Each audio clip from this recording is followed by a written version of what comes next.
What's up, everybody? I just finished Fantasian Neo Dimension. Maybe I said that right. This is from the creators of Final Fantasy and from one of the original composers of Final Fantasy. And in this game, they've made these like dioramas. It reminds me a whole lot of like Final Fantasy VII, Final Fantasy VIII, kind of the style and the way it looks. So it does kind of give you a neat vibe. Part of the problem with it though is this was made for cell phones. It originally came out on cell phones, and you can tell it. I played it on the PlayStation 5, but you can tell with the controls. Sometimes it doesn't want to go where you're supposed to go. I'm sure that's because it was made for touchscreen to move around, and it was just a little off as you're playing the game. It's almost like it's just not very polished very well.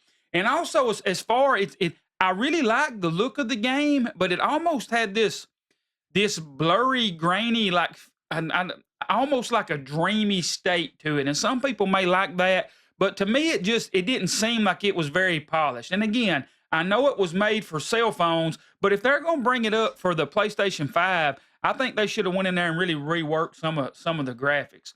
But it's still got a neat vibe to it if you want to check it out.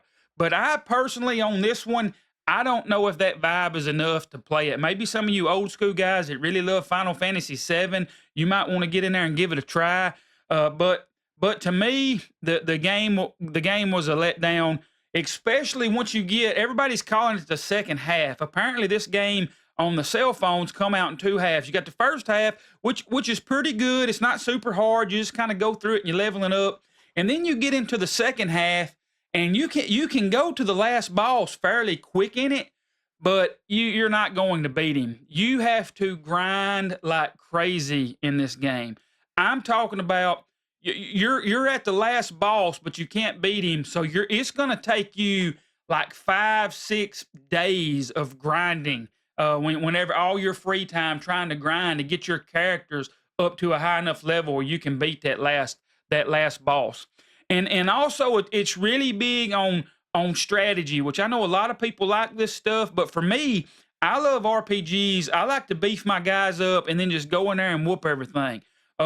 This one though, even after all that grinding, you can't do that. You have to really get in there and you have to change the different accessories they're wearing, the gear they're wearing. You got to make sure you've unlocked the correct spells and stuff so you can just survive in the battles. And I know a lot of people like that, but to me it's a whole lot of work for kind of a mediocre game.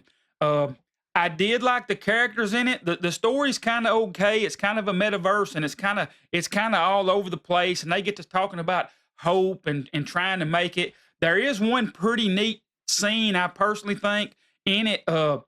They get to talking about these godlike characters and how they got power, and they get power like from this mysterious light.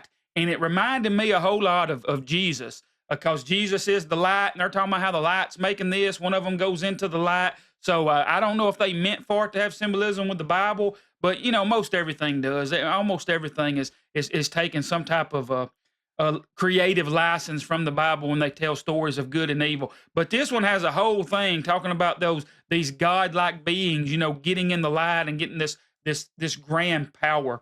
But overall, I know I'm kind of rambling and going over it. I did like the character. The story's okay.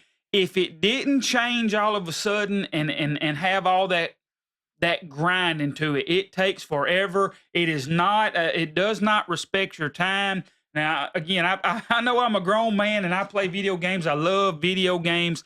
But when it gets where if I wasn't a completionist, I probably would have quit. But it's like there's something in me. Once I start something, I've got to kind of finish it. It bothers me. But there was whole days I was just dreading playing the game. It had become that to me. And I know people says, well, just quit, don't play it. But I'm like, no, I done put in this 40, 50 hours. I'm going to finish it. If they didn't knock up that difficulty, you'd probably beat this game in 25 hours or something. But because they ramped that up and it forces you to grind, and there's a bunch of side quests you can do. I did a whole bunch of those side quests as I was grinding, but then you'll get to the boss of that side quest, like, I can't kill him. I'm struggling with this boss. So then you got to grind to level up to take on the side quest. But that's pretty much what this game to me became. It's a grind. And on my teacher scale, I don't know. It's somewhere in a 60. I hate to do it. I love Square Enix. I'm glad the original people did it with some of that music from like uh the original games. You can kind of tell it's there, but just in the end, it's a grind. It's not optimized very well. The controls are not very good. I personally cannot recommend this unless you're just a diehard RPG person and you want to get in there and do it. Or maybe you best bet on this one. Download it on your phone.